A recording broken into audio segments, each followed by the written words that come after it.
யாத்திராகமம் 20ஆம் அதிகாரத்தில்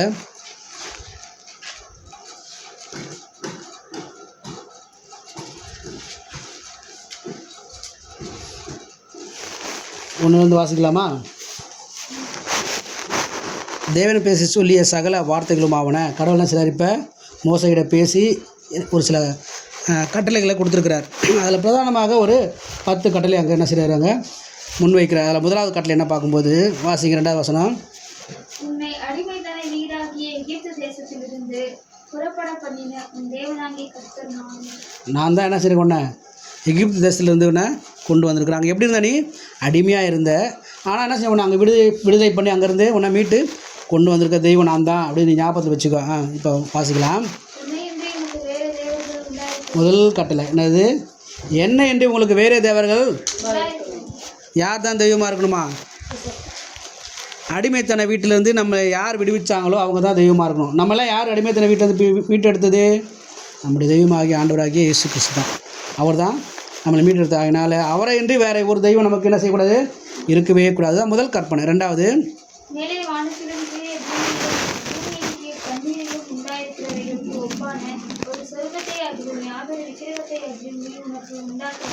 அதுக்கு நிகராக என்ன செய்யக்கூடாது? நீ ஒரு சொரூபத்தையும் ஒரு விக்கிரகத்தையும் என்ன செஞ்சிடாது? நீ உண்டாக்கிறாத. மேலே வானத்திலும் சரி, கீழே பூமியிலும், தண்ணீரிலும், நிலத்திலும் சரி, எதுலையா இருந்தாலும் செஞ்சிடாது. நீ விக்கிரகத்தை என்ன செய்யக்கூடாது? ஒரு நாளும் உண்டாக்கக்கூடாது. அது 2வது கட்டம். அடுத்து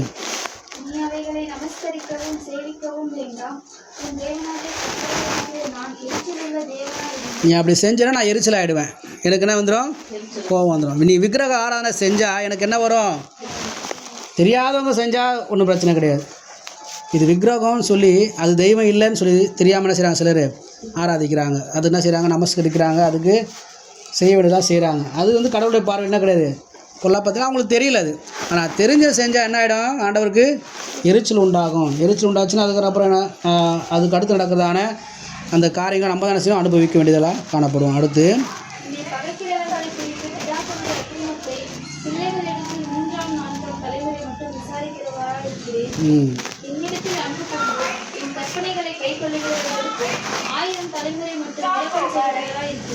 நீ அப்படி கடவுள் சொல்கிற வார்த்தையின்படி நடந்தால் என்ன செய்வாராம்? 1000 தலைமுறைக்கு என்ன செய்வார்? அவர் நன்மை செய்வார்.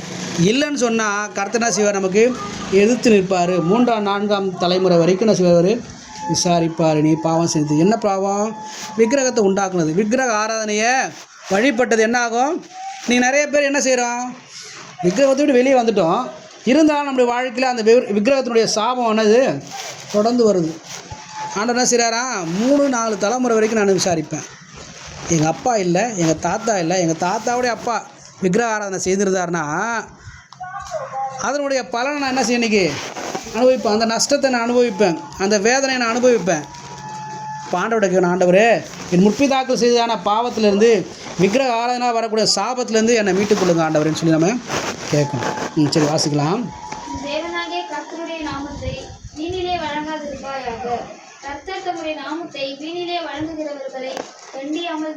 உன் தேவனாகிய கர்த்தருடைய நாமத்தை வீணிலே வழங்காதிருப்பாயாக. இது எத்தனாவது கற்பனை?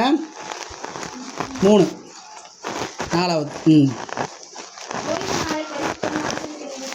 ஓய்வு நாளை பரிசுத்தமாய் ஆசரிக்க நினைப்பாயாக. இது எத்தனாவது? 4. இப்போ 4வது கற்பனை தான் என்னது? ஓய்வு நாளை பரிசுத்தமாக நம்ம ஆசரிக்கணும். அடுத்த வசனம் வாசிக்கலாம். 6 நாள் வேலை செஞ்சுக்கோ. என்ன செஞ்சுக்கோ? நீ 6 நாள் வேலை செஞ்சுக்கப்பா. 6 நாள் வேலை செஞ்சு உன் வேலையெல்லாம் முடிச்சுட்டு அடுத்து 10ஆம் வசனத்தில் 7ஆம் நாளோ 7ஆம் நாள் என்ன நாள்? அது கர்த்தருடைய ஓய்வு நாள்.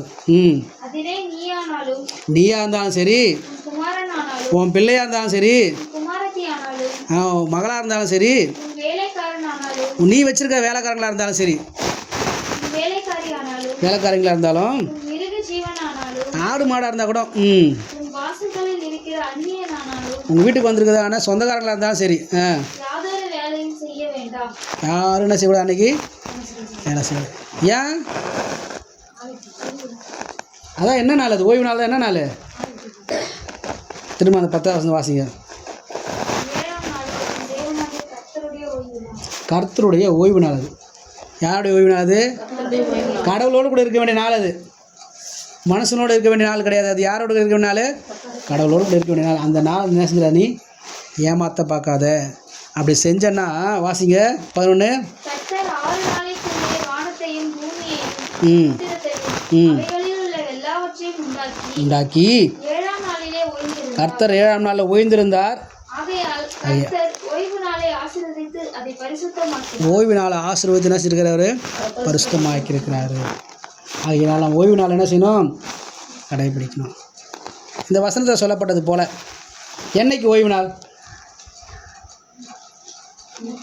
ஞாயிற்றுக்கிழமையா? நம்ம கேலண்டரில் என்ன இது எப்படி போட்டிருக்கு? நம்ம கேலண்டரில் எப்படி போட்டிருக்குது? ஞாயிற்றுக்கிழமை முதல் நாள் போட்டிருக்கு, கரெக்ட் தானே? இப்போ 7ஆவது நாள் என்னது? சனிக்கிழமை. இப்போ சனிக்கிழமை ஓய்வு நாள். அன்றைக்கி மட்டும் என்ன செய்யக்கூடாது? நம்ம வேலைக்கு போட அன்றைக்கி தான் ஆராதனை செய்யணுமா? அப்படி இல்லை. நமக்கு சொல்லப்பட்டதான வார்த்தை, இங்கே சொல்லப்பட்ட வார்த்தை என்னென்னா, நீ 7 நாள் வேலை செய், ஒரு நாள் என்ன செஞ்சிரு. அது ஏதோ ஒரு நாள், வாரத்தில் ஏதோ ஒரு நாள் என்னது? கடவுளுக்கும் கொடுக்க வேண்டிய ஒரு நாள் அது. 6 நாள் வேலை செஞ்சு ஒரு நாள் என்ன செய்யும்? வாரத்தில் இருக்கக்கூடிய மொத்த நாள் எத்தனை? 7. அந்த 7 நாளில் ஒரு நாள் என்ன செய்ய? நீ ஆண்டவர் ஆராதிக்கணும். அந்த ஒரு நாள் கடவுளுக்கு நீ கொடுக்கணும். அந்த ஒரு நாள் கடவுளோடு கூட நீ இருக்கணும். ஆதாம் ஏவாளையும் கடவுள் எதுக்காக உண்டாக்குனாரு? இதுக்காக தான் உண்டாக்குனார். ஆண்டவரோடு கூட இருக்கணும்னு சொல்லி தான் உண்டாக்குனார். அவன் தன்னுடைய சுய விருப்பத்தின்படி சித்தத்தின்படி ஆசைப்பட்டு அந்த ஓய்வு நாளை அவன் கடைபிடிக்காமல் கடவுளோடு இருப்பதை அவன் விரும்பாமல் என்ன செஞ்சான்? தவறி போயிட்டான். திரும்ப அதுக்கான ஒரு வாய்ப்பை கடவுள் என்ன செய்ய கொடுத்துரு? இயேசு கிறிஸ்து பூமிக்கு அனுப்பி மறுபடியும் இணைந்திருக்கணும்னு சொல்லி ஆசைப்படுறாரு. அதுக்கு என்ன செய்கிறாரு? நீ 6 நாள் எடுத்துக்கப்போ, உனக்காக என்ன செய்ய? நீ 6 நாள் எடுத்துக்கோ. ஒரு நாள் மட்டும் என்ன செய்ய? எனக்கு என் கூட இரு, என் கூட பேசு, நான் உன் கூட பேசுவேன்னு சொல்லி ஒரு நாள் அங்கே கொடுத்தார். அந்த ஒரு நாள் தான் இங்கே பார்க்கும். அதனால் நம்ம எத்தனை நாள் வேணாலும் வேலைக்கு போகலாம். ஒரு நாள் மட்டும் என்ன செய்யணும்? கடவுளுக்கு நம்ம கொடுக்கணும். அது கடவுளுக்கு முன்னாடி அது பரிசுத்தமான ஒரு நாளாக இருக்கிறது. நாம் கடவுளோடு கூட தொழுது கொள்வதான அது நேரமாக இருக்கும். ஆனால் 24 மணி நேரமும் கடவுளோடு கூட நம்ம இருக்கலாம். 24 மணி நேரமும் கடவுளோடு கூட நம்ம எல்லா நாளும் கடவுளோடு கூட இருக்கலாம். ஆனால் சபையாக கூடி வரும்பொழுது, இப்போ எல்லாருக்கும் தனித்தனி வீடு இருக்குது. இங்கே எல்லாருக்கும் என்ன இருக்குது? தனித்தனி வீடு இருக்குது. எல்லாம் தனித்தனியாக என்ன செய்றீங்க? காலையில் எழுந்து ஜெபம் பண்ணுறீங்க, நைட்டு ஜெபம் பண்ணுறீங்க, காலைல ஜெபம் பண்ணுறீங்க. ஆனால் ஒரு நாள் வரீங்களா? வாரத்தில் ஒரு நாள் எதுக்கு வரோம்? ஆண்டவர் ஆராதிக்கணும். எல்லோரும் இணைந்து என்ன செய்யணும்? ஆராதிக்கணும். கடவுளை தொழுதுக்கணும் சொல்லி ஒரு நாள் வரோம் இல்லையா? அது அந்த ஒரு நாள் என்ன செஞ்சாது? நீங்கள் விட்டுடாதீங்க. அது விட்டுட்டிங்கனாக்கா அது என்னது? கடவுள் உங்களுக்காக உண்டாக்கணும் அந்த நாளை என்ன செய்றீங்க? அவமதிக்கிறீங்க. நம்ம என்ன செய்கிறோம்? அவமதிக்கிறோம் அப்படின்னு சொல்லி அங்கே சொல்லுகிறார். ஆகினால் நம்முடைய வாழ்க்கையில் நம்ம என்ன செஞ்சிடக்கூடாது? கடவுளை ஆராதிக்க கடவுள் நமக்கு கொடுத்தது அந்த ஓய்வு நாளை ஒரு நாள் என்ன செய்யக்கூடாது? தவற விட்டுடக்கூடாது. அல்லேலூயா. அதுக்கடுத்து அப்படியே தொடர்ந்து பார்க்கும்போது நிறைய கற்பனைகள் இருக்குது. மீதி இருக்கிற கற்பனைகள் அங்கே இருக்குது. ஆகினால் நம்ம வாழ்க்கையில் அதை நம்ம விட்டுடக்கூடாது. இதுதான் செஞ்சுருப்பாங்க. கடந்த வாரம் பிரசங்கம் பண்ணாங்களாம்மா? இதுதான் பேசினாங்களா?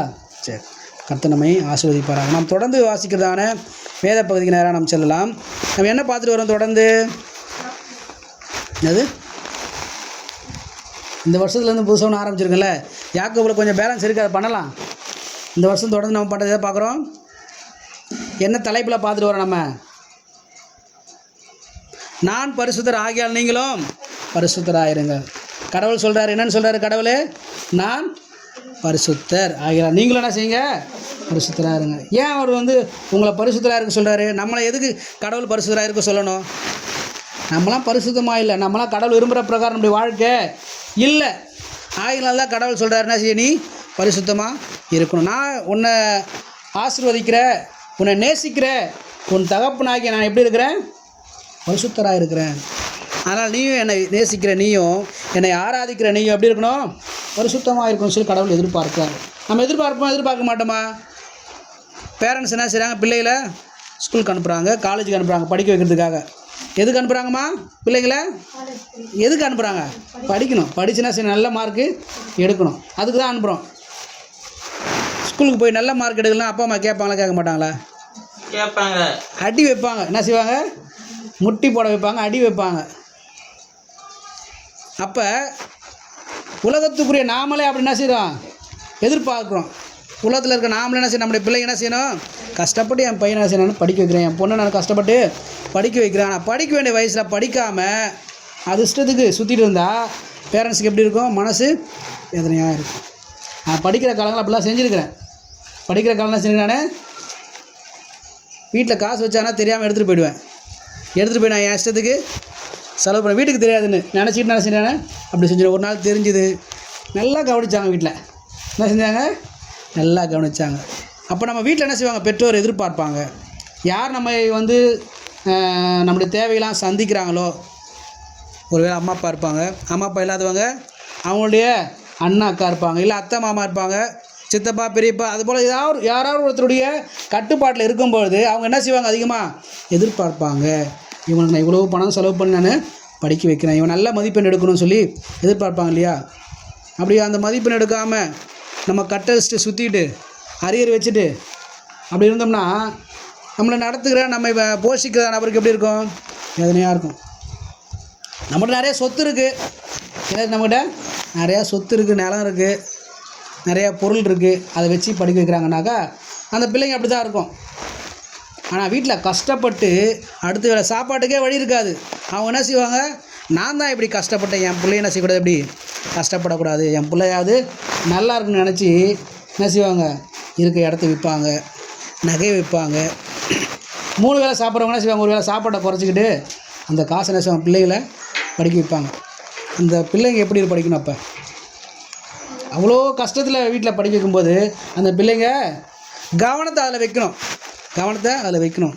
பெற்றோர் எதிர்பார்க்கிறது போல் கவனத்தை அதில் வச்சு நல்லா படித்து என்ன செய்யணும், அரியர் வைக்காமல் பாஸ் பண்ணணும். அப்படி பாஸ் பண்ணி அதுக்கப்புறம் ஒரு நல்ல வேலைக்கு போய் தன்னோட பெற்றோரை காப்பாற்றும்போது பிள்ளை அந்த பெற்றோருக்கு எப்படி இருக்கும், ரொம்ப சந்தோஷமாக இருக்கும். அதுபோல் தான் ஆண்டவர் என்ன செய்றாரு, பூமியில் இருக்கிற நம்மளே அப்படி எதிர்பார்க்கும்போது இந்த வானத்தை உண்டாக்கின தெய்வம் நமக்காக இந்த பூமியில் வந்து ரத்தம் சிந்தி மறித்து உயிரோடு கூட இருந்த தெய்வம் எதிர்பார்க்க மாட்டாரா?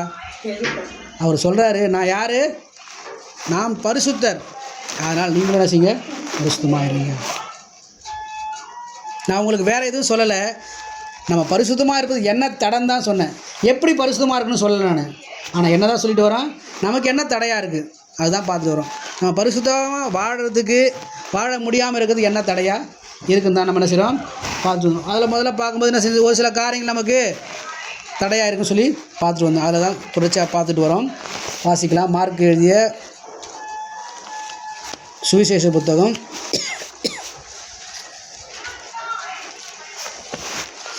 7ஆம் அதிகாரம் எத்தனை வசனம் வரைக்கும் வந்திருக்கிறோம்,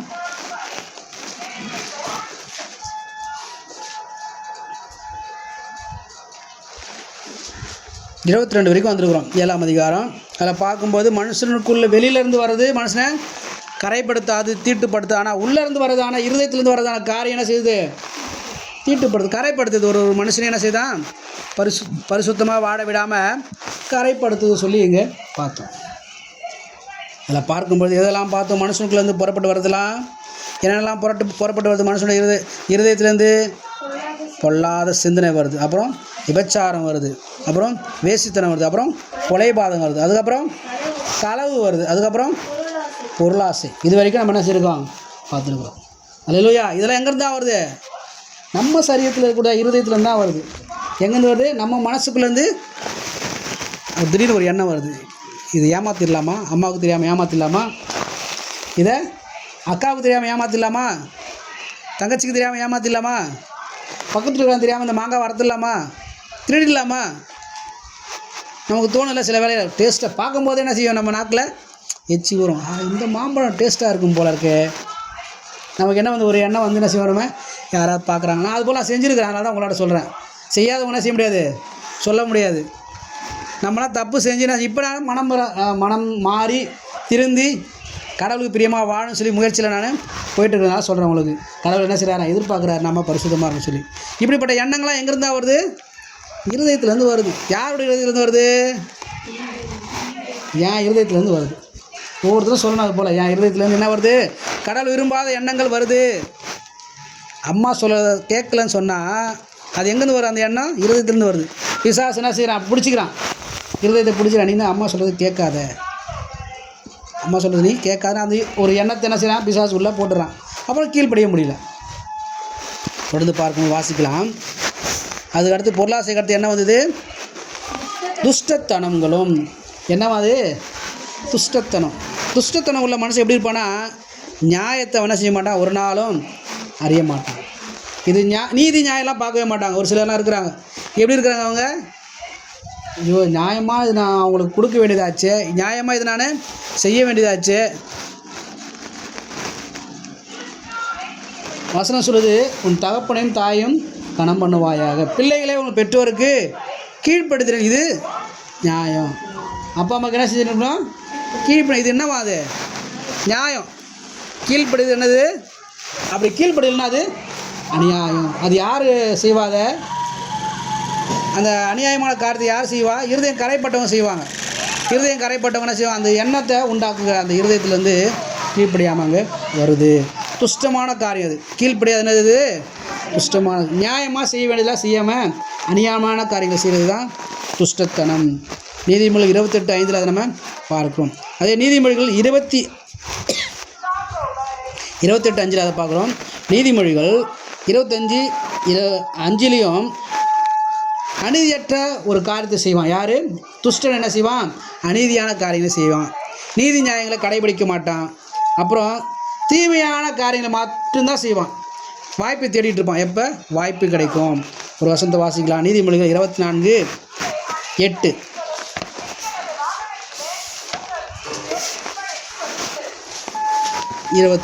வாசிங்க.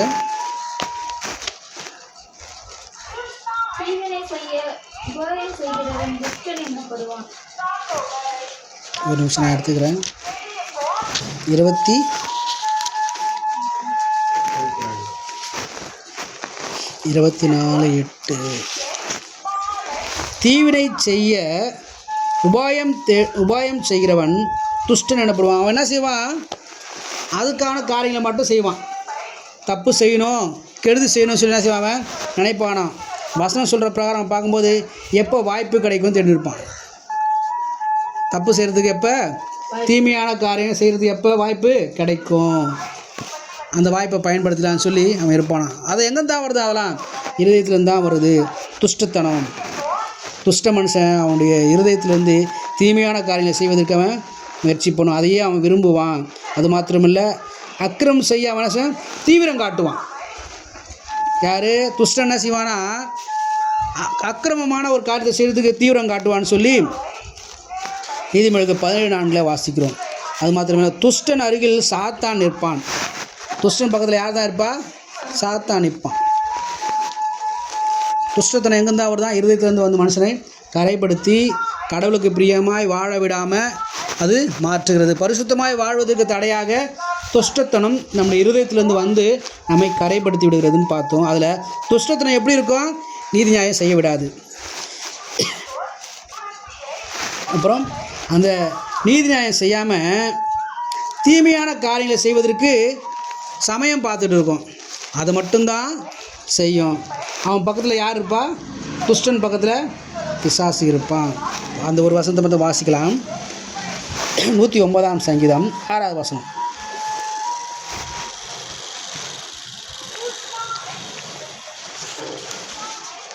109.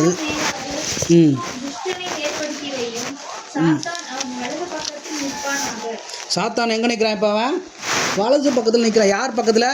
துஷ்டன் பக்கத்தில் சாத்தான் நிற்பான். நம்மளுடைய இருதயத்திலேருந்து துஷ்டத்தனம் வரும் சொன்னால் இப்போ நம்ம கூட யார் நிற்பா? பிசாசு நிற்பான். நம்ம கெட்டு போகிறதுக்கான வழிவாசலை என்ன செய்வான்? ஏற்படுத்திகிட்டே இருப்பான். ஒவ்வொரு நேரம் என்ன செய்வான்? நம்ம அலாட் பண்ணிகிட்டே இருப்பான். இது ஒரு வாய்ப்பு கிடைக்குது பார், ஒரு வாய்ப்பு, இந்த பக்கம் போனால் ஒரு வாய்ப்பு இருக்குது, இதை செய்யு அப்படி சொல்லி நம்ம என்ன செய்வான்? அலாட் பண்ணிகிட்டே இருப்பான். அதனால் துஷ்டத்தன்மை நம்முடைய இருதயத்தில் தோன்றும்னு சொன்னால் அது நம்மை பரிசுத்தமாய் வாழாது விடாது, அது நம்மை கரைப்படுத்தும்னு சொல்லி இதை பார்க்கணும். அதுக்கு அடுத்து வாசிக்கலாம். துஷ்டத்தனத்துக்கு அடுத்து அந்த துஷ்டத்தனத்தை குறித்து என்ன செய்ய நான் தியானம் பண்ணிட்டு வரல. அதுக்கு அடுத்து இருக்குதான கபடு, அப்புறம் காம விகாரம், அப்புறம் வன்கண், இதையெல்லாம் நான் செய்யறேன் தியானம் பண்ணிட்டு வந்ததுனால அது நம்ம அது அடுத்த வசனத்துக்கு நேராக போகலாம். அடுத்த இருதயத்தை கரைப்படுத்தக்கூடியதான காரியத்துக்கு நேராக போகலாம். அடுத்த காரியம் என்ன செய்யுது?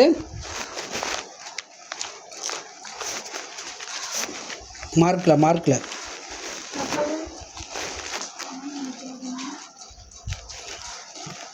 ஒரு நிமிஷம்.